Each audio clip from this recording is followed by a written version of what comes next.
जन्माद्यस्य यतोऽन्वयादितरतस्, जन्म आदि यस्य जन्माद्यस्य, जिस परमात्मा के द्वारा सृष्टि का जन्म होता है। अच्छा ये बताओ भगवान क्या करते हैं? मैया आप में से कितने लोगों ने भगवान को देखा है? जिसने भगवान को देखा हो वो हाथ उठाएं। जिन्होंने भगवान को नहीं देखा वो हाथ उठाएं। किस किसने भगवान को नहीं देखा? रक्सौल वासियों, प्यारे बिहार वासियों, आप बहुत शांति का 7 दिन परिचय दीजिएगा और बैठ जाइएगा शांति से, क्योंकि आपकी उदारता, आपका शिष्टाचार पूरी दुनिया देखेगी। आपकी शांति, आपकी भक्ति, आपकी निष्ठा पूरा संसार देखेगा। कोई देखे ना देखे, पर आपकी उपस्थिति को भगवान तो देख रहे हैं। श्रीमती वन्नी शिखा जी, आप कई बार वृंदावन आए, कई बार वहां बैठ के इन्होंने भागवत सुनी। इनके अंदर कोई भक्ति की कमी नहीं है, कोई प्रेम की कमी नहीं है, कोई श्रद्धा की कमी नहीं है। पर कहते हैं ना, एक शराबी अकेला शराब नहीं पीता, उसे लगता है 4-6 लोग बैठे पिया साथ में तो अच्छा रहे। जैसे एक शराबी 4 को शराबी बनाना चाहता है, एक जुआड़ी 4 को जुआड़ी बनाना चाहता है, एक गंजेड़ी 4 को गंजेड़ी बनाना चाहता है, ऐसे एक वन्नी शिखा जी ने सोचा कि मैं अकेले क्यों अपना कल्याण करूं भगवान से जुड़कर, क्यों ना अपने क्षेत्रवासियों को भी बताएं। इन्होंने कोई अपने लिए नहीं की, इतना कुछ करना ये बिना भगवत कृपा के संभव नहीं है। भगवान खूब खूब इन्हें भक्ति दें और हर प्रकार का सुख जो इनके मन में कामना हो, भागवत जी आपकी हर इच्छा पूरी करें। तालियां बजा के एक बार बहुत बहुत स्वागत वंदन करें। और आपकी उपस्थिति और आपके आगमन को भी हम प्रणाम करते हैं कि पहले दिन आप लोगों ने इतनी उपस्थिति सुने। बोलिए भागवत भगवान की। टीवी पर, यूट्यूब पर सब जो सुन रहे हैं भक्त, सबको भी मेरा बारंबार प्रणाम। भागवत जी 18,000 श्लोकों का पावन ग्रंथ है। भागवत जी में कितने श्लोक हैं? 18,000, 335 अध्याय और 12 स्कंध है ना। मैया मोबाइल ना चलाओ मेरी माँ, सुन लो मेरी माँ। भागवत जी में भगवान के स्वरूप का वर्णन है। कैसे हैं भगवान? कैसे हैं भगवान? सच्चिदानंद रूपाय विश्वोत्पत्त्यादि हेतवे तापत्रय विनाशाय श्रीकृष्णाय वयं नुमः। कैसे हैं भगवान? सच्चिदानंद रूपाय। भगवान सच्चिदानंद स्वरूप है। भगवान सच्चिदानंद, सतचित आनंद। मैया भगवान कैसे हैं? लाल मैया सुनो मेरी माँ, भगवान कैसे हैं? सच्चिदानंद स्वरूप है। सत चित आनंद, सच्चिदानंद। जो सत्य स्वरूप है वो भगवान है, चित स्वरूप है वो भगवान, आनंद के सागर वो भगवान। सच्चिदानंद रूपाय। भगवान सच्चिदानंद स्वरूप है। क्या करते हैं भगवान? विश्वोत्पत्त्यादि हेतवे। भगवान विश्व की उत्पत्ति करते हैं, पालन करते हैं और संहार करते हैं। भगवान सारे संसार को बनाते हैं, पालन करते हैं, संहार करते हैं। जो भगवान विश्व की उत्पत्ति, पालन, संहार करने वाले हैं, जो हमारे सारे दुख का हरण करने वाले हैं। आपके दुख को दूर कौन करता है? आपके दुख का हरण कौन करता है? मैया ओ मेरी माँ, आपके दुख का हरण कौन करता है? कौन? जोर से, कौन दुख दूर करता है? भगवान। हम सबके जीवन में दुख कितने प्रकार के होते हैं? 3 प्रकार के।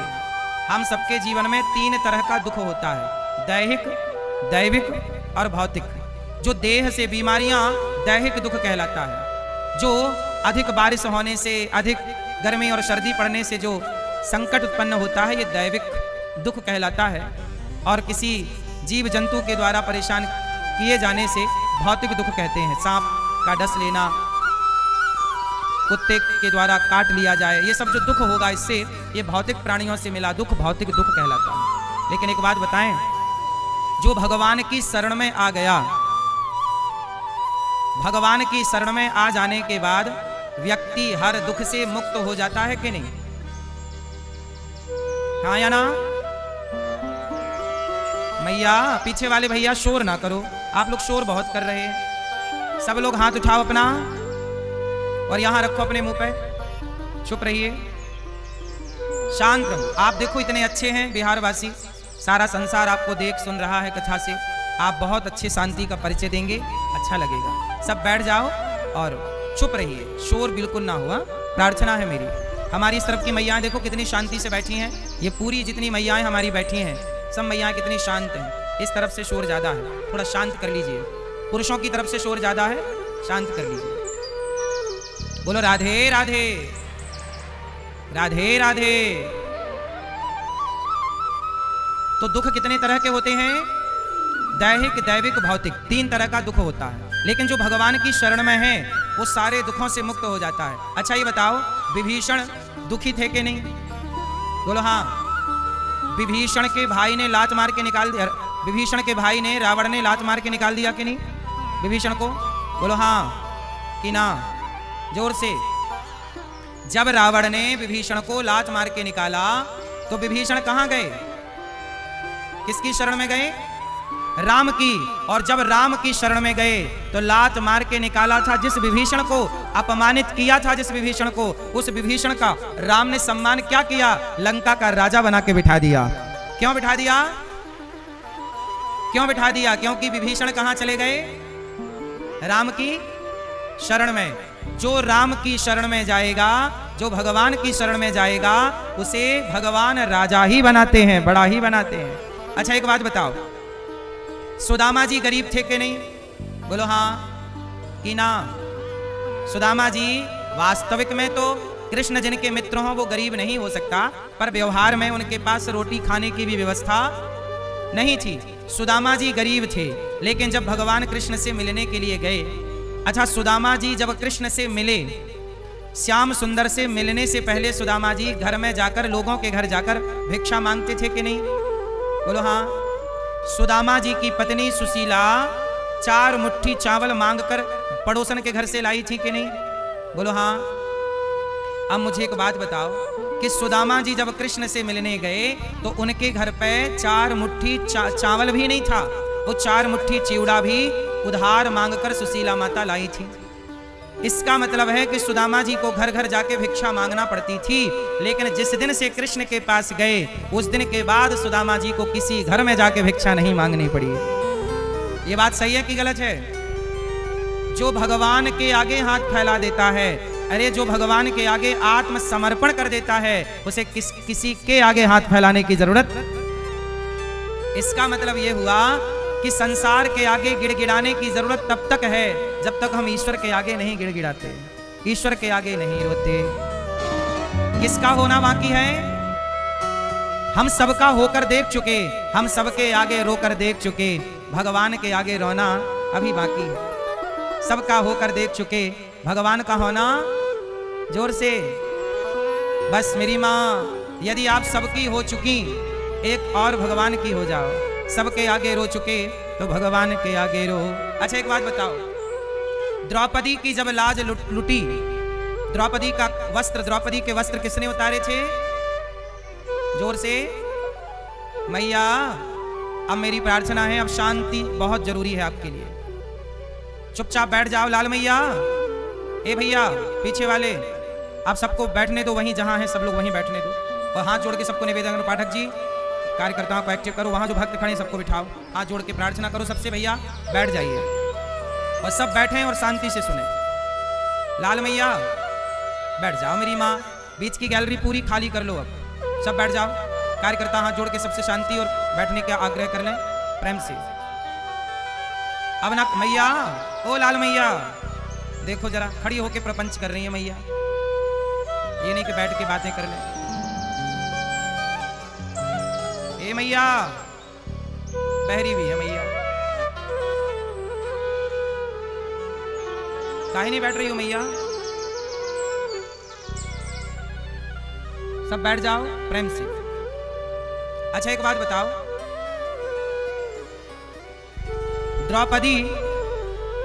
द्रौपदी जो है उनकी साड़ी किसने उतारी थी? सब लोग उत्तर दीजिएगा। सुनना ऐसा होगा जो हम पूछ रहे हैं वो आप बताएंगे, हमें लगेगा कि आप सुन रहे हैं। बताओ, द्रौपदी के कपड़े किसने उतारे थे? दुशासन ने। किसने? जोर से। दुशासन ने। जब द्रौपदी की साड़ी दुशासन ने पकड़ी तो द्रौपदी ने किसे बुलाया? जोर से, जोर से। गलत उत्तर।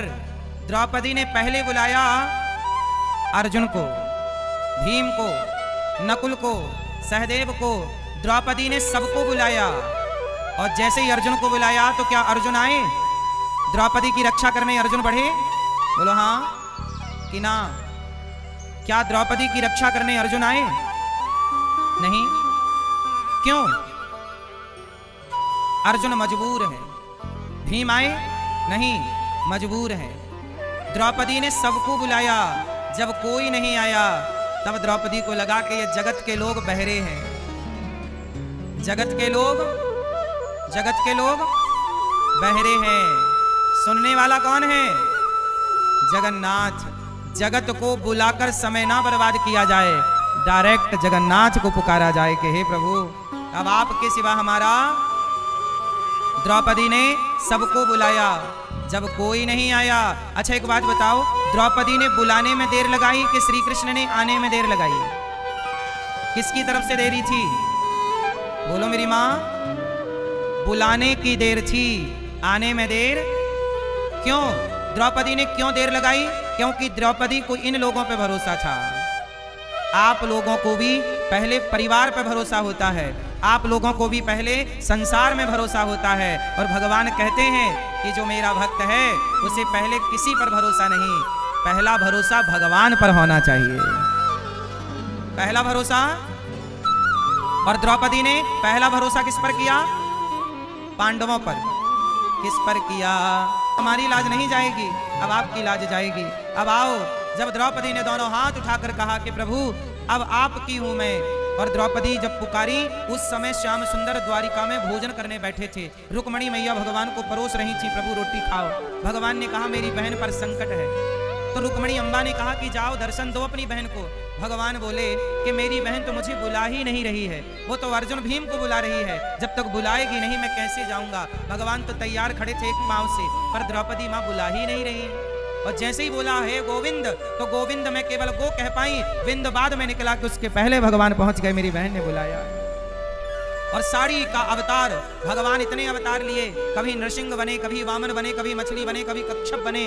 आज भगवान ने अपनी बहन के लिए वस्त्र का अवतार लिया और कपड़े बनकर द्रौपदी की साड़ी बनकर खिंचने लगे। वस्त्र का अवतार लेकर के भगवान खिंचे। 10,000 हाथियों का बल रखने वाला दुशासन हार गया। क्या बोला?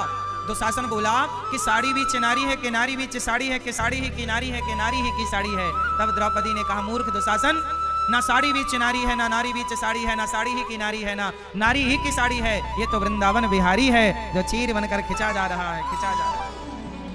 अच्छा एक बात बताओ, जब भगवान कृष्ण की कलाई में एक बार कुछ चोट लग गई, उंगली में चोट लग गई, तो द्रौपदी ने भगवान की उंगली पे क्या बांधा था?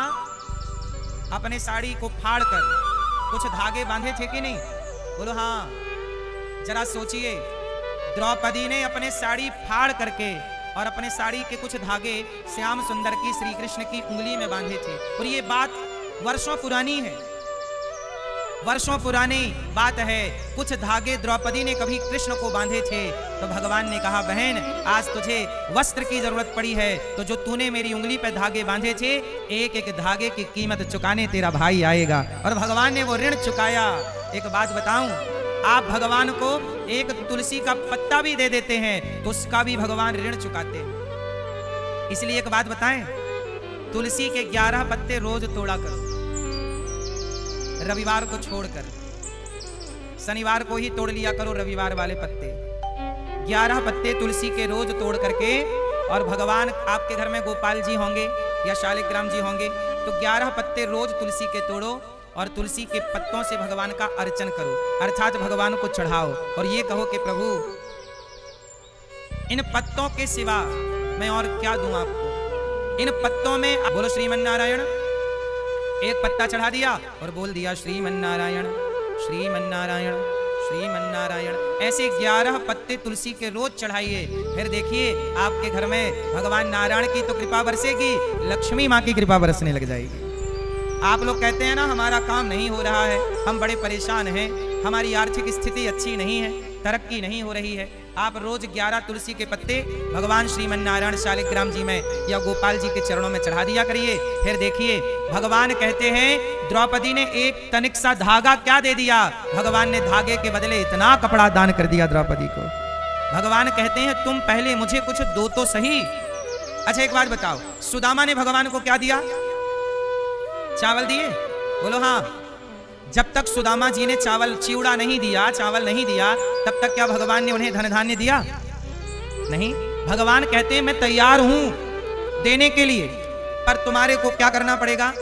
पहले शुरुआत तुम्हें करनी पड़ेगी। तुम दो, जब तुम दोगे तब मैं दूंगा। जब तुम किसी भूखे को भोजन कराओगे, भगवान कहते हैं तुम किसी को रोटी दो, मैं तुम्हारे लिए रोटी लिए बैठा हूं। तुम किसी की मदद करो, मैं तुम्हारी मदद करने के लिए बैठा हूं। तुम पहले अपने कदम तो बढ़ाओ, तुम अपने हाथ तो बढ़ाओ। इसलिए भगवान कहते हैं, ऐसे भगवान जो सच्चिदानंद स्वरूप हैं, राधा कृष्ण को हम बारंबार प्रणाम करते हैं। सुखदेव भगवान प्रकट हो गए। सुखदेव जी जब प्रकट हुए तो जन्म लेते ही चल पड़े। अच्छा मैया एक बात बताओ, सुखदेव जी भगवान का दर्शन करने जा रहे हैं। अच्छा भगवान की प्राप्ति किस उम्र में होनी चाहिए? लड़कपन में, जवानी में कि बुढ़ापे में? भगवान की प्राप्ति कब कर लें बताओ? भगवान को पाने की सही उम्र क्या है? सवाल आपसे। मैया क्या बोलती तू? लास्ट में भगवान को पाने की सही उम्र क्या है? लड़कपन, जवानी की बुढ़ापा? क्या उम्र है मैया? चश्मा वाली मैया क्या उम्र है? मेरी माँ क्या उम्र है? लड़कपन, जवानी, बुढ़ापा? हाँ। अच्छा ये बताओ ध्रुव जी और प्रहलाद जी ने कब पा लिया? लड़कपन में, जवानी में कि बुढ़ापे में? भगवान को पाने की सही उम्र क्या है?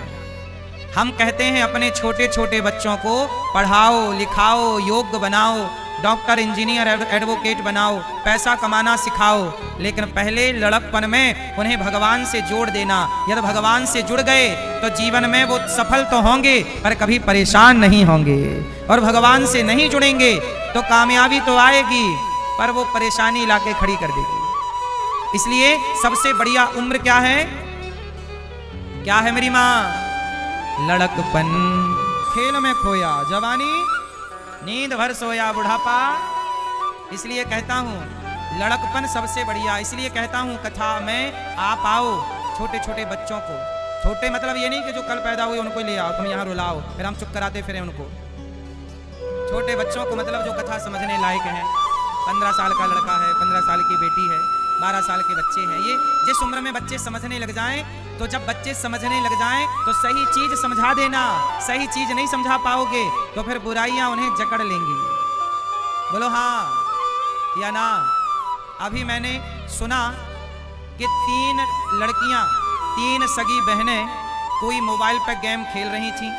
उनके पिता ने मोबाइल छीन लिया तो वो तीनों बेटियां, एक लगभग 15 साल की थी, 15 या 16 की, एक लगभग 14 या 13 की थी, एक 12 या 11 की थी। 3 सगी बहनें 9वीं मंजिल से छलांग लगा के नीचे उन्होंने आत्महत्या कर ली। अभी 2-4 दिन पुरानी बात है ये। क्यों आत्महत्या कर ली? क्योंकि पिता ने मोबाइल छीन लिया। यदि आप संस्कार नहीं दोगे, आप सत्संग से नहीं जोड़ोगे तो कुसंग, आजकल कुसंग किसे कहते हैं? कुसंग का मतलब है,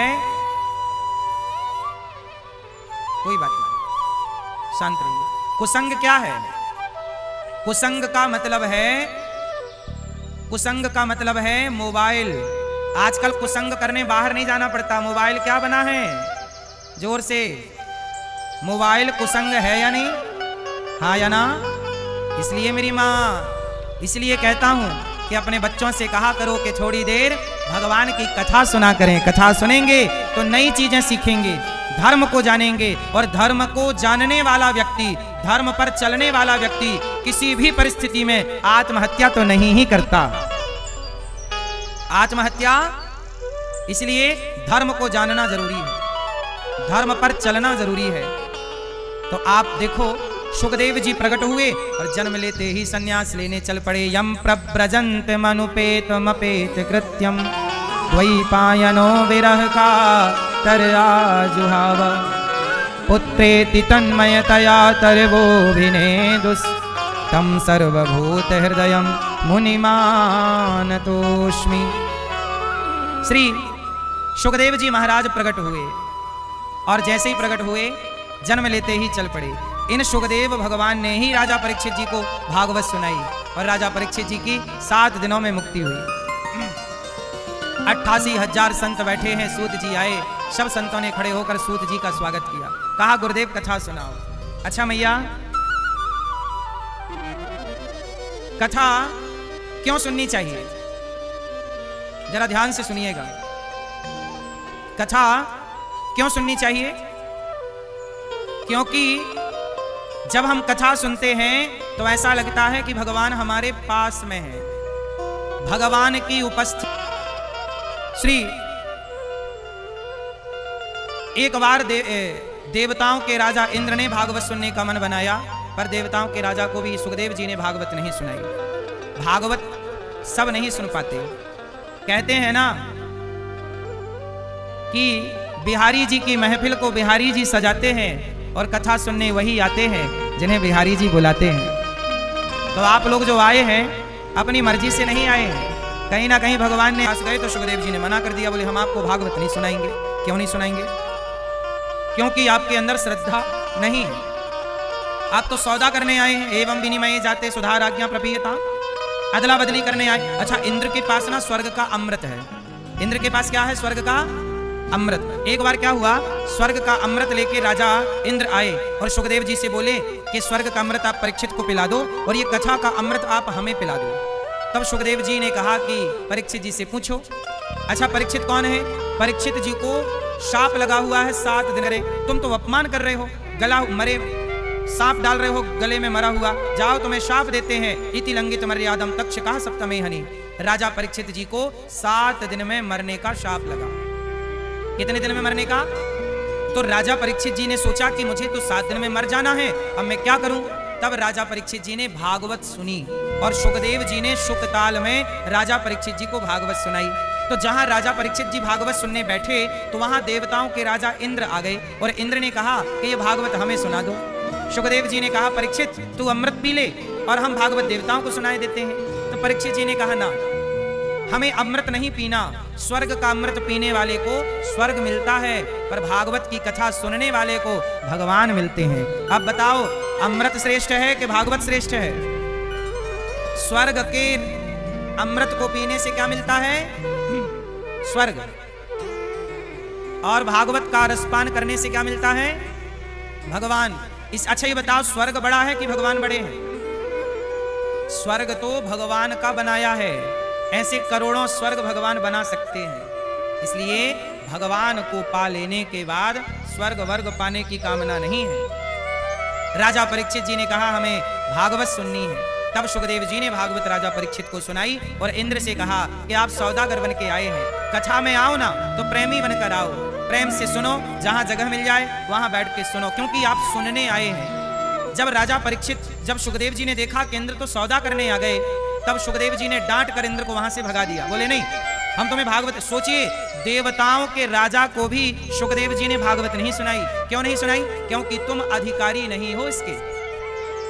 भागवत सुनने के अधिकारी सब नहीं होते मेरी माँ। भागवत सुनने का अधिकारी कौन है? जिसके अंदर श्रद्धा है, प्रेम है। अब श्रद्धा नहीं, प्रेम नहीं, तो आप यहां आओगे तो सुनोगे क्या? शोर कौन लोग करते हैं, व्यवस्था कौन लोग बिगाड़ते हैं? जिनके अंदर श्रद्धा नहीं है। जो श्रद्धावान है, आप लोग देखो ना, इतने लोग कितनी शांति से सुन रहे हैं, मतलब आपके अंदर श्रद्धा है। और भागवत वही सुने जिनके अंदर श्रद्धा है। श्रद्धावान लभते ज्ञानम। श्रद्धावान को ज्ञान मिलता है, श्रद्धावान को भगवान की कथा मिलती है। देवताओं के राजा इंद्र को नहीं सुनाई गई भागवत। देवताओं के राजा चले गए, स्वर्ग में तराजू बांधी गई, एक पलड़े में भागवत को रखा गया, दूसरे पलड़े में स्वर्ग के सुखों को रखकर तौला गया। तो भागवत जी का पलड़ा भारी था। भागवत जी की बराबरी थोड़ी कोई कर सकता है। इसलिए मेरी माँ थोड़ा सा समय निकालकर भगवान की कथा अवश्य सुना करिए, क्योंकि आप कितना भी कमा लो जगत में, लेकिन ये सब कुछ कमाया हुआ यहीं रहना है सबका। लेकिन जो राम नाम का धन कमाओगे, जो पुण्य की पूंजी कमाओगे, जो दया धर्म करोगे समाज संसार में, वही पुण्य मेरे संग जाएगा। जब मैं मरूंगा तो लोग मेरे शरीर से कपड़े भी उतार लेंगे, लेकिन जो अनिरुद्धाचार्य ने पुण्य किया होगा, किसी बेसहारा वृद्ध माँ की सेवा यदि मैंने सच्चे मन से की होगी, किसी भूखे को भोजन निस्वार्थ भाव से कराया होगा, तो वह पुण्य सदा मेरा साथ देगा। इसलिए दास अनिरुद्ध गौरी गोपाल आश्रम में वृद्ध माओं की सेवा करता है। 310 वृद्ध माएं गौरी गोपाल आश्रम में रहती हैं।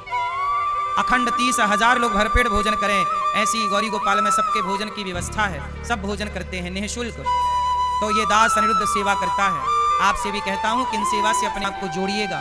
आपके सहयोग से गौरी गोपाल आश्रम में वृद्ध माएं रहती हैं। हजारों साधु संतों को पेट भर भोजन मिलता है रोज। कल भी जब मैं आया तो संत लोग आ चुके थे भोजन करने के लिए। मैं सुबह सुबह निकला, ये देखो ये हजारों संत रोज भोजन करते हैं गौरी गोपाल में, जो फुटपाथ पर सोते हैं। आपसे भी मेरी प्रार्थना है कि एक दिन का भोजन आप अपनी ओर से करा सकते हैं संतों को। जीवन में हम जब जाएंगे तो हमारे संग क्या चलेगा? पुण्य। इसलिए पैसा कमाइएगा, बच्चों को पढ़ाइएगा, अपने लिए थोड़ा बचाइएगा, पर जब आपकी कमाई से ज्यादा हो, आपके पास अधिक ईश्वर दें, तो उससे जरूर किसी भूखे को रोटी देना चाहिए। पहले आप अपना पेट भर लो, जब आपका पेट भर जाए, लगे आपको कि मैं किसी और का भी पेट भर सकती हूँ या भर सकता हूँ, ईश्वर ने मुझे इस योग्य बनाया है, तो जरूर किसी के बारे में सोचना। फिर देखना, आप किसी के बारे में सोचो तो सही, लिख कर देता हूँ मेरी माँ, तुम्हें अपने बारे में नहीं सोचना पड़ेगा, भगवान खुद प्लानिंग करके देंगे आपके लिए। आपके बच्चों की आप क्या प्लानिंग करोगे? आपके बच्चों की आप क्या प्लानिंग कर सकते हैं? लेकिन जब भगवान प्लानिंग करेंगे ना, तो आपकी सोच से कई गुना ज्यादा। आप नहीं सोच सकते थे कि विधाता ये देंगे। कहते ना, हमारी औकात से ज्यादा सुदामा की औकात इतनी नहीं थी, वो मांगते भी तो क्या मांगते, लेकिन सुदामा जी की हैसियत से ज्यादा, हमारी और आपकी हैसियत से ज्यादा भगवान देने की क्षमता रखते हैं। एक बार उनमें भरोसा तो किया जाए, एक बार उन्हें प्लानिंग तो करने का मौका दिया जाए। आप लोग कहती हो मेरा बेटा है, मैं प्लानिंग करूंगी, तो भगवान बोलते हैं तुम ही कर लो। द्रौपदी बोली मैं अर्जुन की पत्नी हूं, अर्जुन बचाएंगे, तो भगवान बोले बुला लो अर्जुन को। जब तक द्रौपदी को जगत पे भरोसा था, तब तक ही तो नहीं आए। समस्या तो यही है कि जब तक आप भगवान पे भरोसा नहीं करते, तब तक भगवान अपने कदम नहीं बढ़ाते। पहली शर्त है मंत्र जाप मम दृढ़ विश्वास। आपको हम पे क्या करना पड़ेगा? क्या करना पड़ेगा भगवान पे? हाँ। और जब भरोसा करोगे तो हाँ, भगवान मेरे से एक क्षण के लिए भी कभी दूर नहीं। जिसे भरोसा है, अच्छा ये बताओ, अर्जुन को भरोसा था कि दुर्योधन को भरोसा था? भगवान पर किसे भरोसा था? जोर से, अर्जुन को। जैसे भरोसा अर्जुन को कृष्ण पर था, ऐसे मेरे प्यारे बिहार वासियों, रक्सौल वासियों, आपका भी भरोसा भगवान पर होना चाहिए। जैसे अर्जुन की जीत हुई, आपकी भी जीत निश्चित है। इसलिए मेरी प्यारी माँ, मेरी बहनों, मेरे भाइयों, मेरे पिता तुल्य बुजुर्गों, मैं आपको बार बार निवेदन करूं, ये संसार आंख खुले तक का साथी है। ये संसार आंख खुले का साथी है, आंखें बंद होने का साथी केवल भगवान है। इसलिए यदि आंख खुली है तो बंद भी जरूर होगी, और बंद होगी तब का साथी कौन? इसलिए वो तब का साथी है। इसलिए उसे खुली आंख से पुकारो, खुली आंख से उसे देखो, खुली आंख से उसे स्मरित करो, स्मरण करो।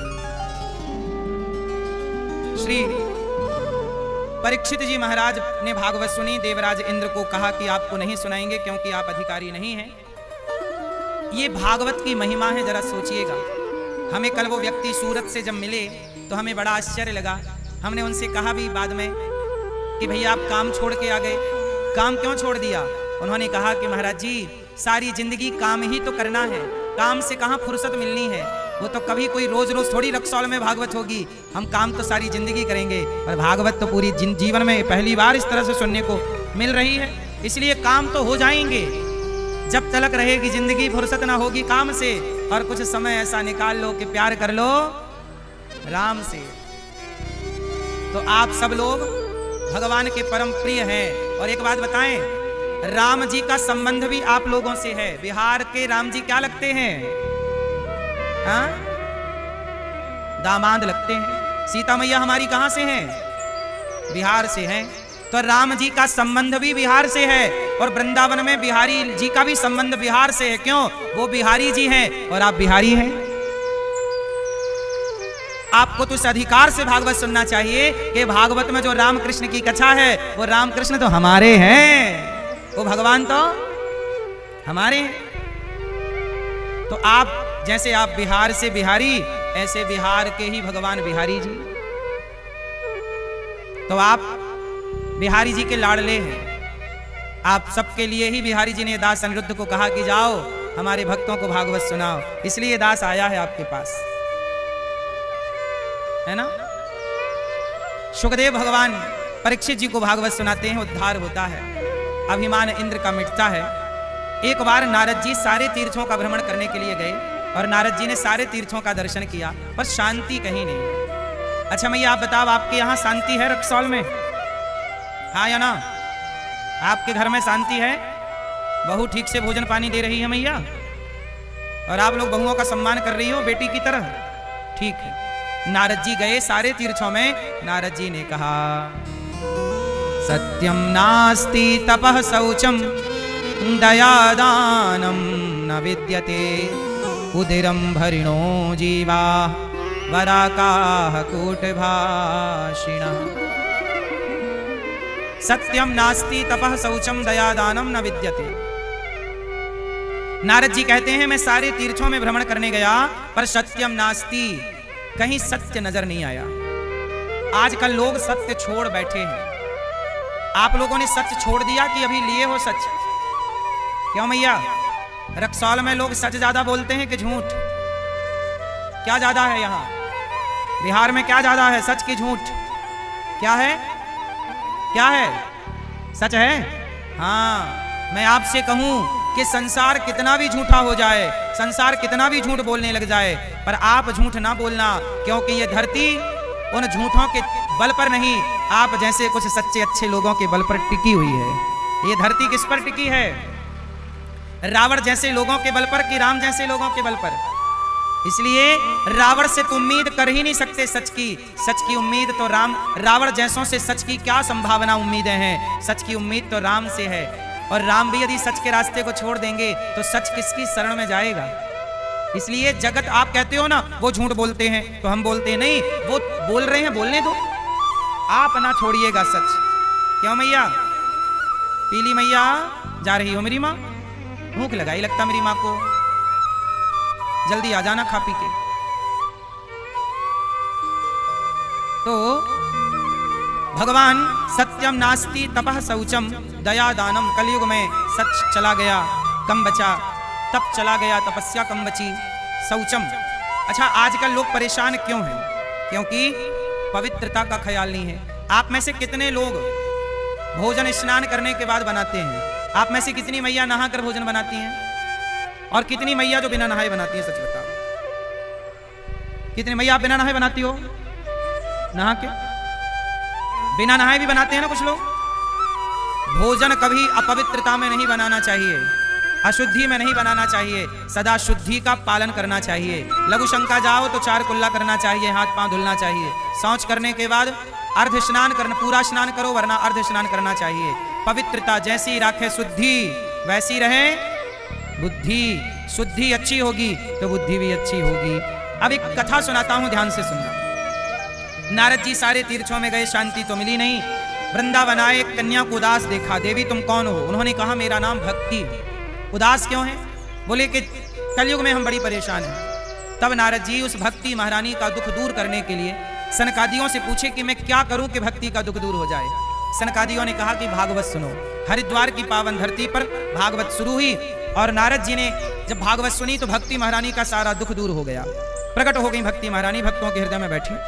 नारद जी ने एक सवाल किया कि महाराज भागवत कोई पुण्यात्मा सुने तो आश्चर्य नहीं, पापी सुने तो आश्चर्य नहीं, क्या जिसने जीवन भर पाप किया है क्या ऐसा पापी भागवत सुन के तरेगा? बोले हाँ, कितना भी बड़ा पापी भागवत सुने वो तर जाएगा। कोई पापी तरा आजकल आज तक के इतिहास में? तब कहा कि सुनो, भागवत सुनने से कितने ये मानव पाप कृतस्तु सर्वदा सदा दुराचारता विमार्ग गाहा। क्रोधाग्नि दग्धः कुटिलाश्च कामिनः सप्ताह यज्ञेन कलौ पुनन्ति थे। कितना भी बड़ा पापी क्यों ना हो, भागवत सुन के तर जाएगा कोई तरह। हाँ, एक पंडित जी थे, उनका नाम था आत्मदेव। क्या नाम था? जोर से मैया सुन लो मेरी माँ। एक पंडित जी थे, आत्मदेव उनका नाम था। उनकी पत्नी का नाम था श्रीमती धुंधली देवी। क्या नाम था? पंडित जी आत्मदेव, उनकी पत्नी का नाम धुंधली। अच्छा, आत्मदेव जी के पास सब कुछ था, पैसा था, घर था, लेकिन उनके ना कोई पुत्र नहीं था, बेटा। क्या नहीं था? जोर से, बेटा नहीं था। आत्मदेव जी बहुत पूजा पाठ यज्ञ जप तप उन्होंने किया, पर कोई पुत्र नहीं हुआ। बड़े परेशान हो गए। अच्छा, कुछ लोगों को देखो बेटा होता है, कुछ लोगों को बेटा नहीं होता। अच्छा भैया ये बताओ, बेटा जिसे होता है वो अच्छे हैं या जिन्हें नहीं होता वो अच्छे हैं? जोर से, जोर से। दोनों ही अच्छे हैं। अब ये जानना जरूरी है कि बेटा क्यों होता है और बेटा क्यों नहीं होता। कुछ लोगों का बेटा होता है, कुछ लोगों के यहाँ बेटा नहीं होता। तो भगवान किसी को देते हैं, किसी को नहीं देते। तो क्या भगवान की उनसे कोई दुश्मनी होती है जिनको नहीं देते? क्या उनकी विशेष दोस्ती होती है जिनको देते हैं? कहते हैं ना, भगवान, एक माँ के दो बेटे हैं। एक बेटे को माँ केला देती है, एक माँ थी उसके दो बेटे थे। एक बेटा को माँ ने केला दिया, ले बेटा केला खा, उसने केला खा लिया। और दूसरा बेटा था, उसने भी केला खा लिया, तो माँ ने उससे केला छीन लिया और एक थप्पड़ मारा गाल में। केला खाने को मना किया था ना, क्यों खा लिया? तो किसी साधु ने कहा, वाह री माता, तेरे ही दो बेटे हैं, एक को तो केला बड़े प्यार से खिला रही है और दूसरा खा रहा है तो डांट रही है। तब माँ ने कहा कि ये बेटा कमजोर है तो केला दे रही हूँ, किसकी कमजोरी मिटे, दूध पिला रही हूँ, केला दे रही हूँ। और इस बेटे को सर्दी है, डॉक्टर ने मना किया है कभी केला ना खिलाना, और ये केला छीन के खा रहा तो मैं इसे मार रही हूँ। तो माँ है, माँ केला लेती है तो भी माँ का प्यार है, और माँ केला देती है तो भी माँ का। क्यों मैया? जो माँ बच्चे को केला छीन रही है बच्चे से, क्या उस माँ का बेटे से प्यार नहीं है? जोर से। माँ के लेने में भी प्यार है और माँ के देने में भी। उसी तरह भगवान बेटा दें तो भी भगवान का प्यार है आप पर, और भगवान बेटा बेटी ना दें तो भी भगवान का प्यार है आप पर। भगवान के लिए सब समान है, भगवान के लिए सब बराबर हैं। तो सवाल खड़ा हुआ कि भगवान ने किसी को बेटा दिया, किसी को बेटा नहीं दिया। क्यों नहीं दिया? तो जरा सुनो। बेटा हमेशा माँ बाप का ऋण चुकाने के लिए आता है। ये बात सही है कि गलत है? मैया, पीछे वाली मैया, ओ लाल मैया, मैया, ओ पीछे सबसे पीछे वाली मैया, वो लाल मैया सबसे आखिरी में बैठी हैं। मैया बताओ मेरी माँ, सुनो ध्यान से मेरी माँ, ये बताओ, भगवान बेटा देते हैं तो क्यों देते हैं? आपके ऊपर कोई ऋण है? बेटा हमेशा माँ बाप का ऋण चुकाता है कि नहीं? बोलो हाँ। जिसके सिर पर ऋण है, कर्जा है, तो भगवान बेटा कर्जा चुकाने के लिए देते हैं। जाओ, तुम्हारे ऊपर ऋण है, कर्जा चुकाएगा बेटा, तुम्हारे नाम से पुण्य करेगा, तुम्हारे नाम से श्राद्ध करेगा, तुम्हारे नाम से पिंडदान करेगा, तर्पण करेगा। जाओ, पुत्र कर्जा चुकाएगा माँ बाप का। तो जिसके सिर पर ऋण है उसे तो भगवान ने बेटा दे दिया, पर जिसके सिर पर कोई ऋण नहीं था तो भगवान ने कहा कि तुम्हें तो कोई ऋण ही नहीं है, तुम जाओ संसार का कुछ दिन आनंद लेकर वापस आ जाना, तुम्हारा तो ऑलरेडी मोक्ष है। भाई, आपके मोक्ष का प्रयास आपको करना पड़ेगा, पर जिनके कोई पुत्र नहीं है उनके मोक्ष का उपाय उन्हें नहीं करना पड़ेगा, क्योंकि जिनका कोई नहीं उनके भगवान है। भगवान बोले मैं करूंगा। तो तुम्हारे सिर पर ऋण है तो ऋण चुकाने बेटा आ गया, जिसके सिर पर ऋण था ही नहीं भगवान ने उसे प्रपंच से झंझट से बचाए रखा है। अब आप संसार में देखते हैं कि सबके बच्चे हैं, तो आपको लगता है हमारा भी होना चाहिए। अच्छा मुझे एक बात बताओ, मीराबाई के कोई बेटा है? जोर से मैया बोलो मेरी माँ, मीराबाई के कोई बेटा है? पीछे वाली मैया, भगवान मीराबाई का कोई बेटा है? नहीं है। अब बताओ, मीरा भाग्यवान है कि अभागिन है? जिसके बेटा नहीं है, अरे बेटा 4 हो जाएं आपके, 10 हो जाएं आपके, तो बेटे से आप भाग्यवान ना होंगी। जिसके हृदय में भगवान का प्रेम हो जाए, जिसके हृदय में भक्ति आ जाए, वही भाग्यवान होता है, वही बड़ा होता है। बेटा पा लेने से कोई बड़ा नहीं हो जाता। रावण के तो 1 लाख बेटे थे, पर अभागी है। रावण के कितने बेटे हैं? जोर से। 1 लाख बेटे हैं। रावण के 1 लाख बेटे हैं। लोग उसे अभागी कहते हैं, पुतला जलाते हैं। बेटों से कोई बड़ा होता तो रावण से ज्यादा बेटा किसके हैं? 1 लाख पूत 1.25 लाख नाती, जिसके घर पर दिया ना बाती। रावण के इतने बेटे हैं, पर जब रावण मरा तो कोई बेटा आग लगाने वाला नहीं बचा। लेकिन धन्य है विभीषण, इसलिए रावण बड़ा नहीं, विभीषण बड़े हैं। क्यों? क्योंकि विभीषण के हृदय में भगवान के लिए प्रेम है। जिसके अंदर भक्ति है वही बड़ा होता है मेरी माँ, बेटे वाला बड़ा नहीं है। इसलिए भगवान करें आपके खूब बेटा हो। हम तो कहते हैं 10-20 बेटा हो आपके, क्या दिक्कत है? आप सबके 10-10 बच्चे हों, क्या दिक्कत है? लेकिन बेटा ना होए तो रोने की जरूरत। मीराबाई ने कृष्ण के लिए आंसू बहाए तो कृष्ण मिल गए। आप लोग बेटों के लिए रोते हैं, मीराबाई भगवान के लिए रोई।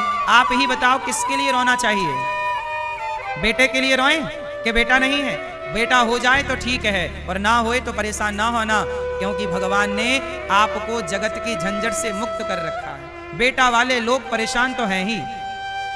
कितने माएँ ऐसी हैं जिन माओ ने बच्चों को पढ़ाया लिखाया योग्य बनाया, बाद में उन्हीं बेटों ने माओ को वृद्धाश्रम भेज दिए।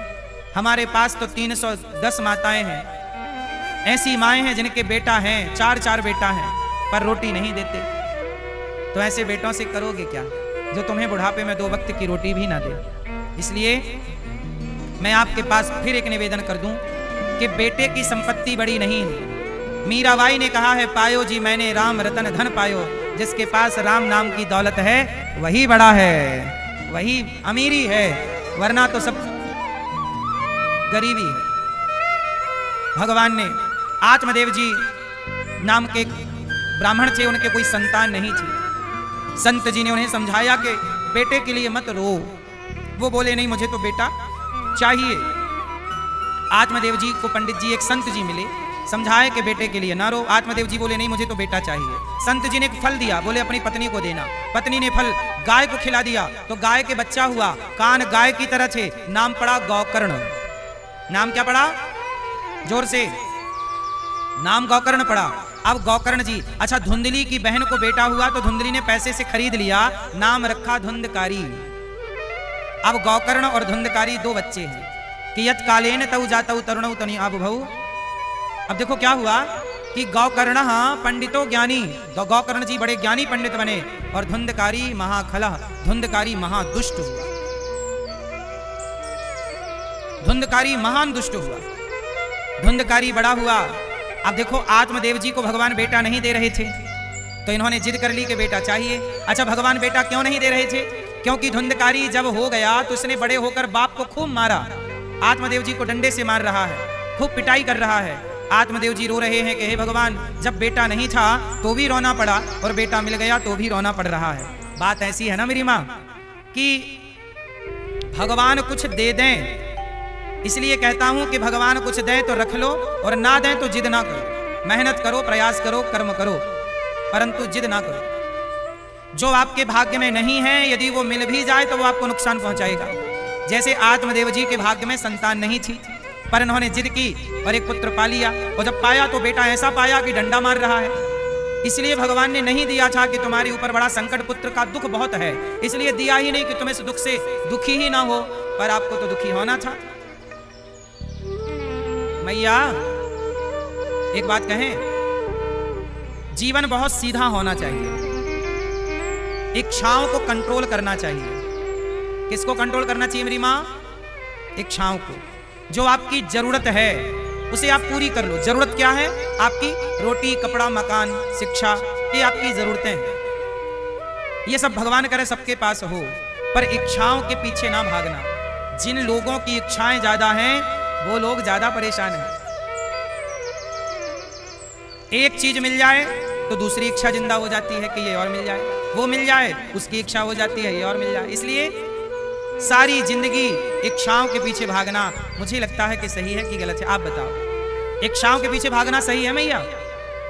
मैया बोलो राधे राधे। सुन लो मेरी माँ, इच्छाओं के पीछे भागना सही है कि गलत है? जोर से। गलत है ना? इसलिए रावण की इच्छाएं पूरी ना हो पाई और शबरी की इच्छाएं पूरी हो गई। बोलो हाँ। लंका में रहने वाला रावण, उसकी इच्छाएं पूरी ना हो पाई तो पुतले जल गए, और शबरी की इच्छाएं घास की झोपड़ी में पूरी हो गई तो श्रद्धा से राम मिल गए। इच्छाओं की पूर्ति जहां हो गई तो झोपड़ी में भी राम आ जाएंगे, झोपड़ी में भी राम आ जाएंगे, और इच्छाएं पूरी नहीं हुई तो सोने की लंका में भी आग लग जाएगी। इसलिए कहता हूं, इच्छाओं के पीछे मत भागो, इच्छाओं की गुलामी ना करो। आत्मदेव जी को बेटा नहीं था, उन्हें अपना मन भगवान में लगा लेना था, पर जिद की और बेटा मांग लिया। अब बेटे धुंधकारी ने डंडे से मारा, आत्मदेव जी रो रहे हैं। तब गौकर्ण जी ने समझाया, देहे स्थिमान से रुधिरे विमतिम त्यजत्वम जाया सुतादिषु सदा ममतां विमुञ्च पश्यानिशं जगदिदं क्षणभङ्गनिष्ठं वैराग्य रसिको भवभक्तिनिष्ठः। अब गौकर्ण जी ने जो ज्ञान अपने पिता को दिया, कहो तो मैं वो ज्ञान आपको दे दूं, जोर से। किस किस को दे दूं? आप लोग हाथ नहीं उठा रहे हैं मेरी मां। सुनो, गौकर्ण जी ने कहा, पिताजी, देहे स्थिमान से रुधिरे भेमतिम त्यजत्वम। आप कहते हो कि बेटे ने साथ छोड़ दिया, आप कहते हो कि बेटे ने हमें धोखा दे दिया, मारा। अच्छा एक बात बताओ, अच्छा मैया बताओ, सबसे बड़ा धोखेबाज कौन है? लाल मैया, मेरी प्यारी मां, सब लोग बताओ, सबसे बड़ा, मैया जा रही हो? हरी पीली गुलाबी नीली मैया जा रही हो? लो, बीच से जा रही हो कथा सुने बिना पूरी। घर कहीं ना जाएगा मेरी मां, आधा घंटा और बैठ लो। घर ही जाना है, भागा ना जा रहा है। और कल से मैं आपसे प्रार्थना करूं, 3 घंटे का समय लेके आना, 3 बजे से 6 बजे तक सुनना पूरी बात। चलो मैं आपसे पूछ रहा था, बताओ सबसे बड़ा धोखेबाज कौन है? जोर से। हाँ, सबसे बड़ा धोखेबाज मन है। बिल्कुल आपकी बात से हम एग्री हैं। सबसे बड़ा धोखेबाज कौन है? मन। पर मैं यहां पर मन की बात नहीं कर रहा हूं, और भी कोई है सबसे बड़ा धोखे? मन तो है, नो डाउट, पर और भी कोई है जो धोखेबाज है? बताओ कौन? मन बहुत बड़ा धोखेबाज है। आपका मन देखो इतना बड़ा धोखेबाज है कि आपका मन संसार में लगता है, भगवान में नहीं लगता। संसार में लगा तो संसार के लोग शमशान तक छोड़ के चले गए। बोलो हाँ। अच्छा, सबसे बड़ा धोखेबाज कौन है? फिर से बोलो एक बार। आपको सबसे ज्यादा धोखा कौन दे रहा है? कौन? आपका शरीर। बोलो मेरा, बोलो मेरा। आपका शरीर आपको धोखा दे रहा है। क्यों मैया? सही है मैया, आप चाहती थी कि आप बुढ़ी हो जाएं? नहीं, पर आप बूढ़ी हो रही हो कि नहीं? बोलो हाँ। क्यों मैया? आप चाह रही थी कि आपके बाल सफेद हो जाएं, पर आपके बाल सफेद होने लग गए, बुढ़ापा आने लग गया। इसका मतलब यह हुआ कि आपका शरीर आपको, जोर से, धोखा दे रहा है। हमारा मन नहीं है कि हम बुढ़े हो जाएं, पर हमारा शरीर हमें बुढ़ा बना रहा है। इसका मतलब हमारा शरीर बहुत बड़ा धोखेबाज है। जरा सोचिए कि आपकी आंखें धोखेबाज हैं, कब इनमें कम दिखने लग जाए। कान बड़े धोखेबाज, कब सुनाई कम पड़ने लग जाए। कमर धोखेबाज, कब कमर में दर्द पैदा हो जाए। घुटने धोखेबाज, कब घुटना कम करना छोड़ दें। शरीर कब धोखा दे दे, कब बिस्तर पे पड़ जाए। शरीर धोखेबाज है। इसलिए कहता हूं, इस धोखेबाज शरीर को एक दिन ये शरीर किसी काम का नहीं रहेगा। तो जब तक शरीर काम करता है तब तक दौड़ दौड़ के भगवान की कथा सुन लो, आंखों से भगवान को देख लो, कानों से भगवान की कथा सुन लो, हाथों से दान पुण्य कर लो, क्योंकि एक दिन बाद शरीर आपको धोखा दे देगा। फिर आप चाहोगे, कई बार आपने देखा होगा बुढ़ापे में लोगों का बंद हो जाता है मुंह, मतलब बोल नहीं पाते। ये बात सही है कि गलत है? बुढ़ापे में कुछ लोग नहीं पैरालाइसिस हो जाता है तो बोल नहीं पाते, आप बोल रहे हो तो खूब नाम जप कर लो, राम राम कृष्ण कृष्ण खूब जप लो।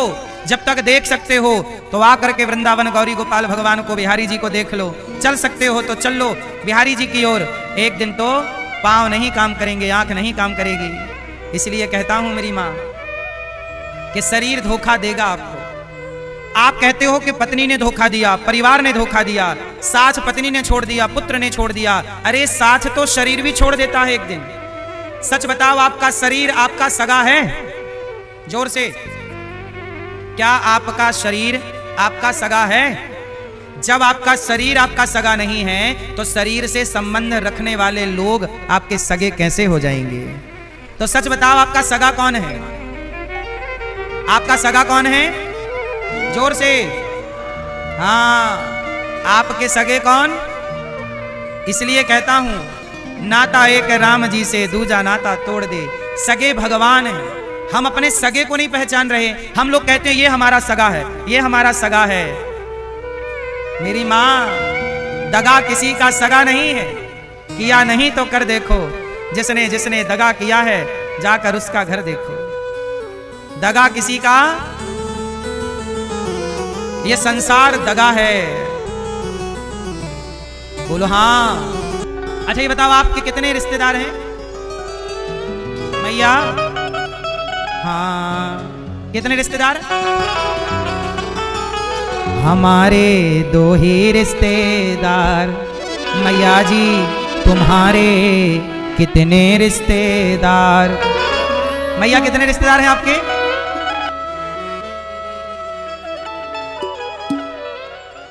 तो गौकर्ण जी आत्मदेव जी को समझा रहे हैं कि पिताजी, धर्मम भजस्व सततम त्यजलोक धर्मान सेवस्व साधु। मैया, ओ भैया, मैया बैठ जा भैया, सब लोगों से मेरी विनती है, बोलो राधे राधे। सब लोग बैठ जाओ, सब खड़े ना रहो। 10-15 मिनट और समय दो, प्रेम से बैठो, शांति से बैठ जाओ। देखो ये मैया हमारी कितनी अच्छी है, बैठ जाती हैं जल्दी। आप सब बैठ जाओ। श्री आत्मदेव जी महाराज ने गौकर्ण जी से जब सुना कि धर्मम भजस्व सततम त्यजलोक धर्मान सेवस्व साधु पुरुषान जहि काम तृष्णा, ये मानव जीवन क्यों मिला है?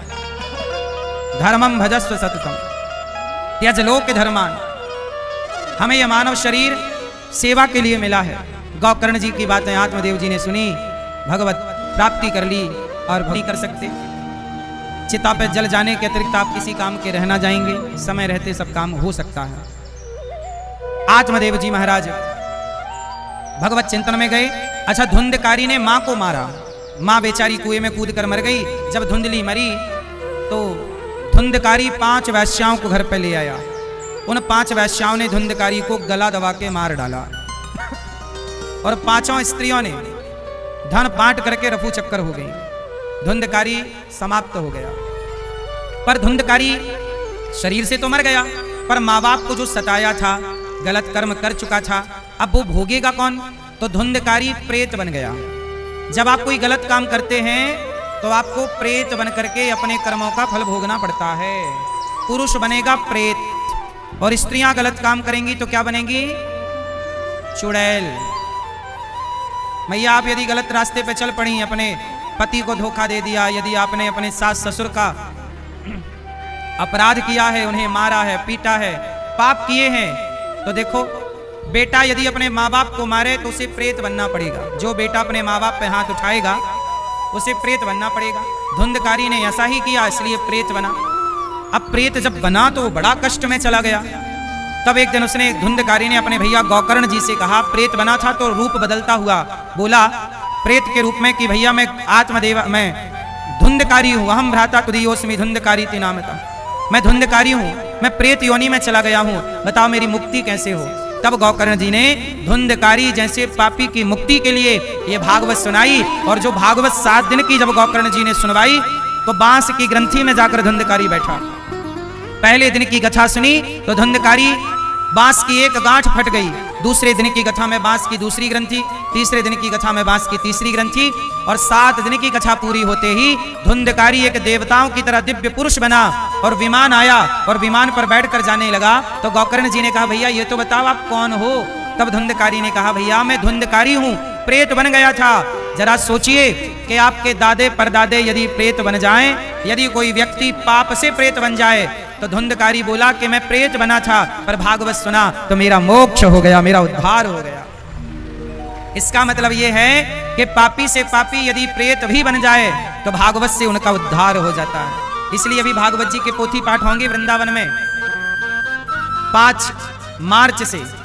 तो आप भी अपने माता पिता के लिए, अपने कल्याण के लिए जीते जी भागवत जी के पोथी पाठ करा सकते हैं।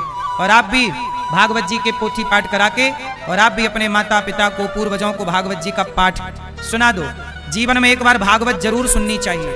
भागवत जी के पोथी पाठ करा सकते हैं आप अपने पितरों के निमित्त। इतना विशाल आयोजन इस तरह से आप ना करा पाओ तो पोथी पाठ करा लो, वही पुण्य वही फल आपको आपके पितरों को प्राप्त हो जाता है। तो आप लोग भी पोथी पाठ करा सकते हैं जो कि 5 मार्च से होने जा रहा है। अगला पोथी पाठ अष्टोत्तर। प्रिय भक्तों, धुंधकारी भागवत सुन के तर गया। गौकर्ण जी ने फिर भागवत सुनवाई कि भाई सबने भागवत सुनी, धुंधकारी क्यों तरा, बाकी लोग क्यों नहीं तरे। तब कहा कि धुंधकारी ने बड़ी एकाग्रता से भागवत सुनी। अच्छा, भागवत कैसी सुननी चाहिए? ऐसे नहीं सुननी चाहिए कि आप खड़े हैं तो खड़े हैं, जगह बैठने की है तो भी आप नहीं बैठ रहे हैं, शोर कर रहे हैं, किसी को सुनने नहीं दे रहे हैं। ऐसा नहीं भागवत सुनना चाहिए। भागवत ऐसी सुनो, जब घर से आओ तो पूरा भागवत सुनने का संकल्प लेकर आओ, शांति से 3 घंटे का टाइम निकाल कर आओ। जब तक कथा की पहली आरती से लेके आखिरी की आरती तक आपकी उपस्थिति हो, पूरा भागवत सुनेंगे, पूरा भागवत को धारण करेंगे, तब जाके आप पुण्य के पूर्ण अधिकारी बनते हैं।